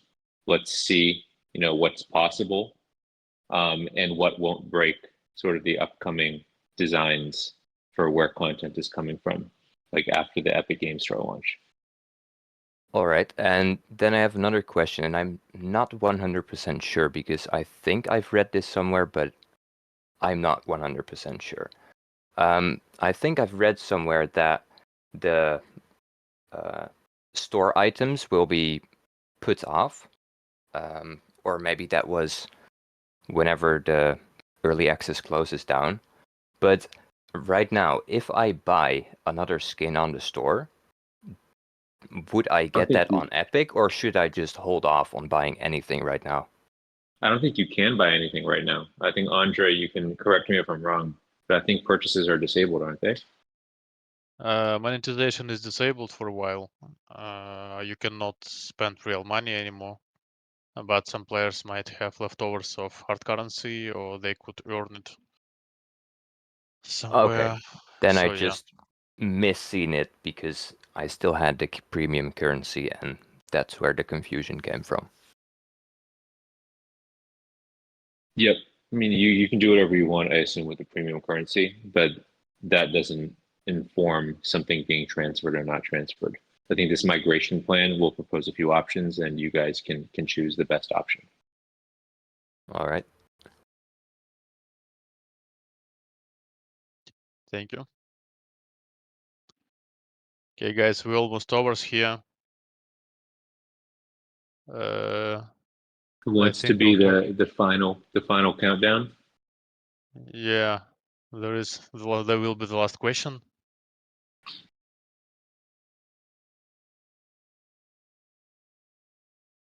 Lumix. Hello. Hey. My question is there any plan of implementing a server browser or a matchmaking browser so we don't have to sit in queue for seemingly hours? At least Lumix, you for mean the like a face PvP. it? Is it like a face it, or is this like a something else? Just a list of running on open lobbies instead of putting us into a queue because, for example, right now there are like 3 or 5 active lobbies in PvP, and I sit in a queue for 10 to 15 minutes, and I could just click on one of the lobbies and join them automatically or instantly. Different servers, you mean, right? You're Like talking about a lobby with yeah, rooms that show how filled they are versus like a matchmaking. Yeah. yeah, those can be like very gamed, like exploited, where they become like these kill rooms. So I assume that's. I mean, yeah, I think that would be pretty tricky. I think maybe doing. I'm not going to say like this is coming or not coming, but somebody mentioned like private rooms or custom rooms. I think lobbies make sense in the terms of like some creator wants to do some custom room. But I think if we're involving progression, right, people are getting resources or people are winning things that can be used in like the meta game outside of that lobby, then I think these lobbies become, very gameable. Does that make sense? Yeah, we Yeah. do not plan to add through browser for like normal games. The thing is that matchmaking actually does a job of like finding you the room closest to you with like normal players of relatively your skill in the shortest possible time. But yeah, online right now is not that high, and there are multiple entry points. So sometimes, yeah, in some game modes you have to wait a while. That's true, and that's gonna be fixed with online, like with the growing audience on release. Yeah, my problem with that is that this balancing system never works properly. I posted a feedback here on the Discord with a massive amounts of screenshots from matches that show how bad this system is, especially with a low player base. I think that's the This is reason why, though, right? It's just a low player sorry. base. Sorry, Andre, go ahead. Yeah, and low player base is the reason why it is turned off right now. Yeah, but like I queue on 4 different servers, all modes, and still have to wait 10 minutes to get into the same match with the people I was in the last match. Right, because it tries like from perspective of the server, server trying to pick first players who is closest to him. Like if I'm the server in North America, I prioritize player from North America first. If I'm server from Europe, I prioritize player from Europe first. And if you like playing in low time in your region, yeah, like when you playing like when it is night time in Europe but peak time in the US, and you try to matchmake to US server, you will wait way longer than American players. Lumix, is your point basically like you played with somebody in one game? Like, why does it take so long to play with those same people in another game? Like, if you're all online and maybe all on the phone together, is that sort of your question? My point is that I understand why the system is in place, but this system should not be in place right now in this current situation. So It should be your argument temporarily removed. your argument is it would be faster matchmaking if there wasn't segmentation that like separated by geo and kind of elo and all these other factors. Right. So that's what's taking a longer time to match. Yeah, I think I wouldn't have a problem with it if we had more players and the system will work properly. But at the moment, it's should not be in the game. Yeah, this is why Faraway guys are here. Like together we wanna bring more players to the game and make sure this won't be an issue. Yeah, I think what we can what we can do is we can take that. This sounds like feedback, so we can add it to that list of feedback and go back and discuss. But I think like the general, I think we all agree that this is solved with scale.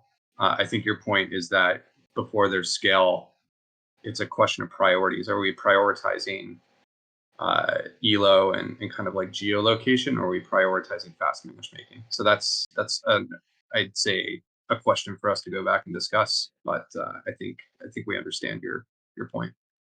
Yeah. Okay. Then yeah, that was everything from my side. Okay, thank you very much.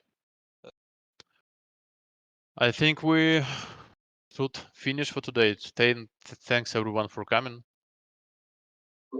Thank you for your questions and thank you for being with Shatterline for 2 years. And I'm sure that the future will be very, very fun and good. And thank you, Alex. Thank you, Spencer, coming here. Thanks for You having wanna us. say- Yeah, excited. Excited for the future here. And yeah, please, everybody, send your feedback. And we promise to be here and be transparent with stuff. So yeah, thanks for having us. Yep. Thanks for having us. Looking forward to partnering both as a community and as kind of a collective, game operator here and delivering something really awesome. And I think, as mentioned before, we will show up to deliver, and then we'll see the result, and it's the outcome is a byproduct of us doing a great job. So that's on us to kind of execute. So looking forward to doing that with the community at the same time and being transparent all the way down the road to official launch. Okay, Thanks everybody. Thanks everybody. Bye.